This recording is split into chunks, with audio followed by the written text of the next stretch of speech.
Hello everyone, मैं engineer अभिषेक शुक्ला आप सभी को अपने यूट्यूब चैनल पे बहुत बहुत स्वागत करता हूं।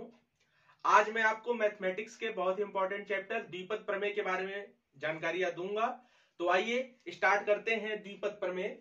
देखिए, द्विपद प्रमेय को अंग्रेजी में बायनॉमियल थ्योरम कहा जाता है।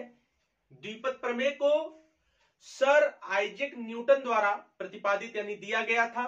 सर आइजैक न्यूटन द्वारा यह प्रमेय ज्ञात किया गया, उन्होंने ही इस प्रमेय को दिया।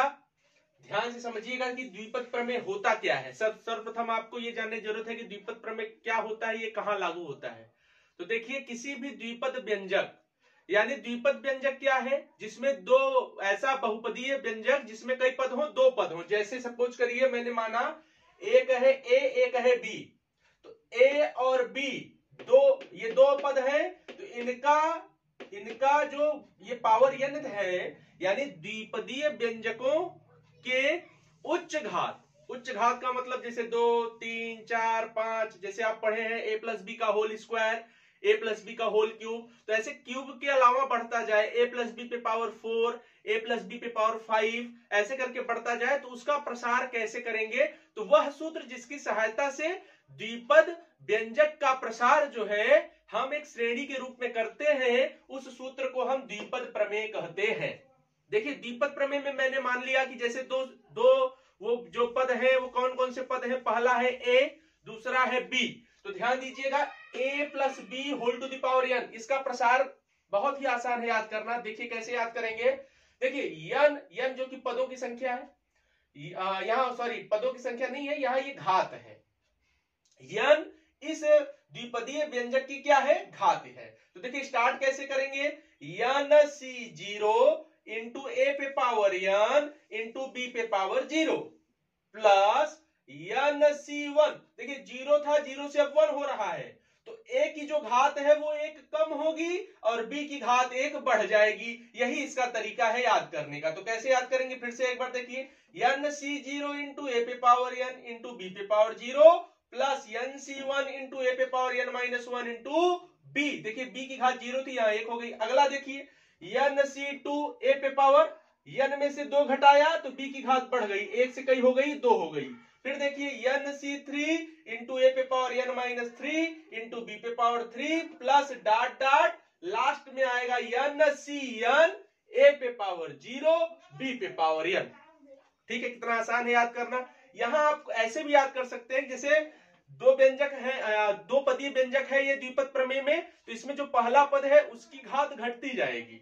n से शुरू करेंगे, n से घटाते जाएंगे और अगले वाले की घात बढ़ती जाएगी। कब तक बढ़ेगी, जब तक कि n ना हो जाए। देखिए अब ध्यान दीजिए, यहाँ पे कुछ इंपॉर्टेंट फैक्ट्स मैंने लिख दिया है जिससे आप नोट करने में आपको आसानी हो जाए। यहाँ ध्यान दीजिएगा कि यहाँ जो n/0, n/1, n/2, n/3, n/n ये सब द्विपद गुणांक कहे जाते हैं। जैसे कभी प्रश्न में पूछ लेता है कि जैसे कोई संख्या दे दिया 1 + 3 होल टू द पावर 4 या 1 + x whole to the power 6 के प्रसार में, ऐसा करके 1 + x whole to the power 6 के प्रसार में द्विपद गुणांक बताइए चौथे पद का, पांचवें पद का। तो वही जो ये इसके n/0, n/1, n/2, n/n है, इसको कहा जाता है द्विपद गुणांक।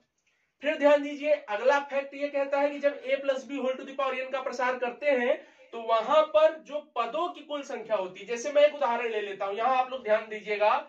जैसे मैंने ले लिया a plus B whole to the power 2, तो देखिए यहाँ इसकी घात 2 है, तो इस फार्मूले से हमें ये प्रमेय फैक्ट बताता है कि यहाँ पदों की संख्या n+1 होगी। घात n होगी तो n+1 पदों की संख्या होगी। तो यहाँ घात 2 है तो यहाँ पद 3 आएंगे। देखिए कैसे, आपने पढ़ा होगा a प्लस बी का होल स्क्वायर बराबर a² plus b² plus 2ab।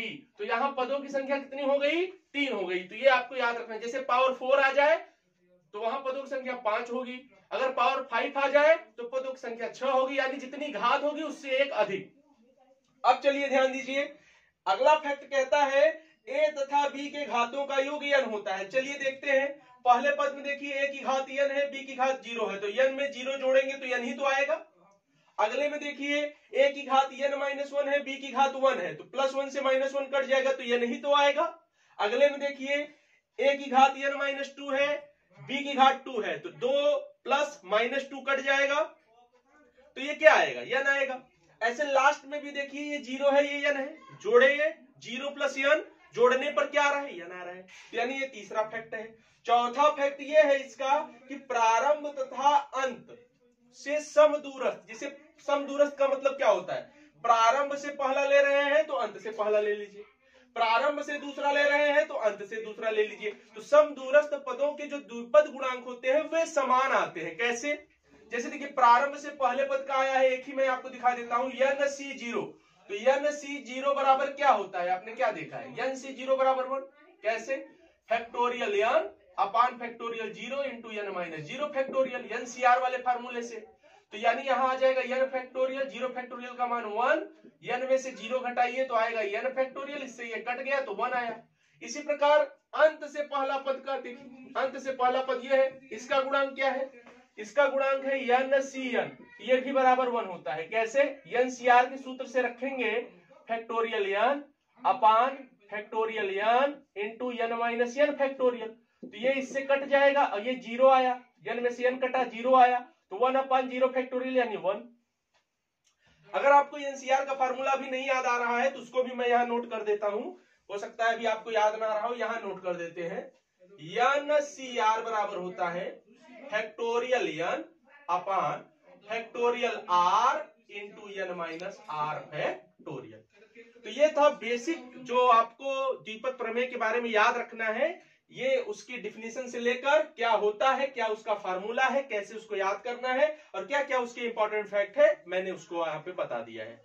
तो आप इस पहले वीडियो को एक बार दो बार जरूर देखें, जिससे आपको द्विपद प्रमेय का भी कॉन्सेप्ट थोड़ा सा माइंड में बन सके और आसानी से याद रहे। इसके अगले वीडियो में मैं आपको इससे संबंधित प्रश्न न्यूमेरिकल ले आऊंगा और उसके हर टाइप को कराने का प्रयास करूंगा। आप सभी का बहुत बहुत धन्यवाद।